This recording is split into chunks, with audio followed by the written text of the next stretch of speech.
Assalamu alaikum. Today we want to talk about chapter 22, carbohydrate metabolism. And we will cover the following sections from section 1 to 6 in part 1 and from 7 to 11 in part 2. Now we start with digestion of carbohydrates. Now the first stage in metabolism in catabolism is digestion, the breakdown of food into small molecules. Digestion entails the physical grinding, softening, and mixing of food, as well as the enzyme-catalyzed hydrolysis of carbohydrates, proteins, and fats. Digestion begins in the mouth, continues in the stomach, and concludes in the small intestine.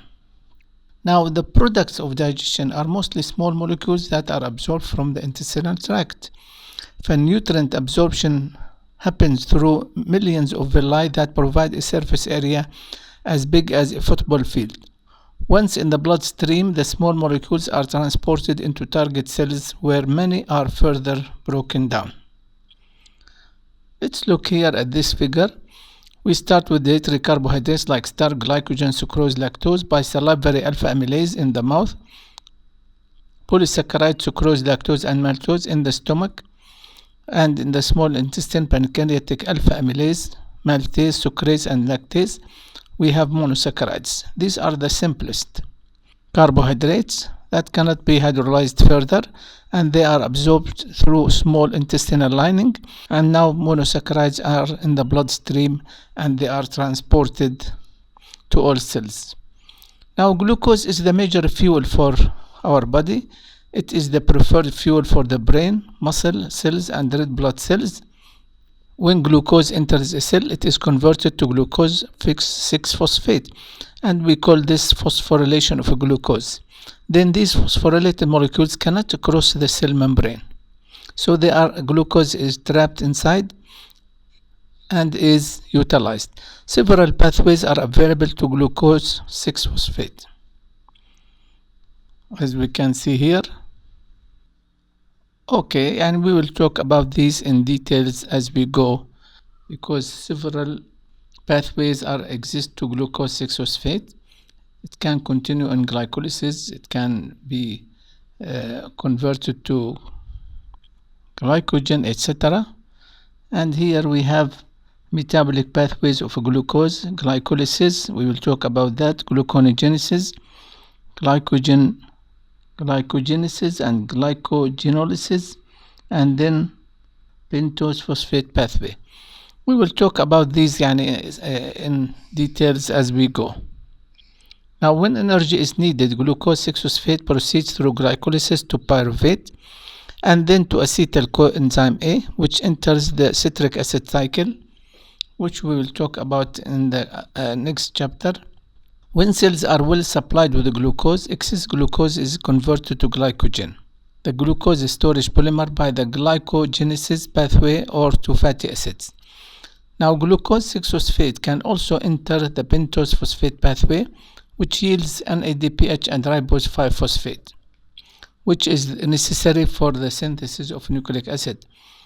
And by the way, pentose phosphate pathway is an alternative pathway for glycolysis. Now we come to glycolysis. Is a series of 10 enzyme-catalyzed reactions that breaks down each glucose molecule into 2 pyruvate molecules, and in the process yields 2 ATP molecules and 2 NADPH and 2 NADH molecules, as you can see here. So we start the glucose phosphorylation to glucose 6-phosphate, then isomerization to fructose 6-phosphate, then a second phosphorylation to form fructose 1,6-bisphosphate, which is cleaved into 2 small molecules. One is called dihydroxyacetone phosphate and the other is called glyceraldehyde 3-phosphate. Then this is isomerized again into glyceraldehyde 3-phosphate. So we have from step 5 down here, we have 2 molecules of glyceraldehyde 3-phosphate to deal with. So anything that results or used is multiplied by 2. So at the end we get not 1 but 2 ATP. Now step 1 of glycolysis, phosphorylation. Glucose is carried in the bloodstream to cells, where it is transported across the cell membrane into the cytosol. Now, as soon as it enters the cell, glucose is phosphorylated, which requires an energy investment from ATP. From here on, all pathway intermediates are sugar phosphates and are trapped within the cells because, as charged moieties, phosphates cannot cross cell membrane unaided. Now, the product of step 1, glucose 6-phosphate, is an allosteric inhibitor of the enzyme of this step, hexokinase, and therefore plays an important role in the elaborate and delicate control of glucose metabolism. And we call this product inhibition. Now, step 2 is the isomerization of a glucose 6-phosphate to fructose 6-phosphate. The enzyme is called glucose 6-phosphate isomerase, converts glucose 6-phosphate and aldohexose to fructose 6-phosphate ketohexose. The result is conversion of the 6-membered glucose ring to a 5-membered ring with a CH2OH group, which prepares the molecule for addition of another phosphoryl group in the next step. So step 3 makes a second energy investment as fructose 6-phosphate is converted to fructose 1,6-bisphosphate by reaction with ATP. Now, when the cell is short of energy, ADP and AMP concentration build up and activate step number 3 enzyme phosphofructokinase. When energy is in good supply, ATP and citrate build up and allosterically inhibit this enzyme. So know these allosteric inhibition. Step 4 and 5 glycolysis, cleavage and isomerization. Step 4 converts 6-carbon bisphosphate from step 3 into 2 3-carbon monophosphates and aldose phosphate and 1 ketose phosphate. Then aldolase catalyzes the breakage of the bond between carbons 3 and 4 in fructose 1,6-bisphosphate, and a C double bond or group is formed. Even here you can see the reaction. Aldolase cleaves here between carbon 3 and 4 to give us this the 2 3-carbon sugar phosphate produced in step 4 are isomers that are interconvertible by this enzyme called triose phosphate isomerase. You can convert this to this. Only glyceraldehyde triphosphate can continue on the glycolytic pathway. Now, steps 6 to 10 of glycolysis, energy generation. Now, step 6 is the oxidation of glyceraldehyde triphosphate to 1,3-bisphosphoglycerate by this enzyme called glyceraldehyde triphosphate dehydrogenase. Some of the energy from the exergonic oxidation is captured in NADH. Step 7 generates the first ATP of glycolysis by transferring a phosphate group from 1,3-bisphosphoglycerate to ADP, and we call this substrate level phosphorylation. Now, steps 8 and 9 are isomerization of 3-phosphoglycerate to 2-phosphoglycerate catalyzed by phosphoglycerate mutase, step 8, followed by dehydration of 2-phosphoglycerate by enolase, step 9. This generates phosphoenol pyruvate, the second energy providing phosphate of glycolysis, so that step 10 is a highly exergonic irreversible transfer of a phosphate group of ADP catalyzed by pyruvate kinase. And this is the second substrate level phosphorylation. Overall results of glycolysis. Then what are the results? Conversion of glucose to 2 pyruvate molecules. We have net production of 2 ATP molecules, production of 2 molecules of reduced coenzyme and ADH. And here, net result of glycolysis. You see glucose, NAD plus is the oxidizing agent. It gets reduced to NADH, and at the same time 2 ADP are phosphorylated to form 2 ATP.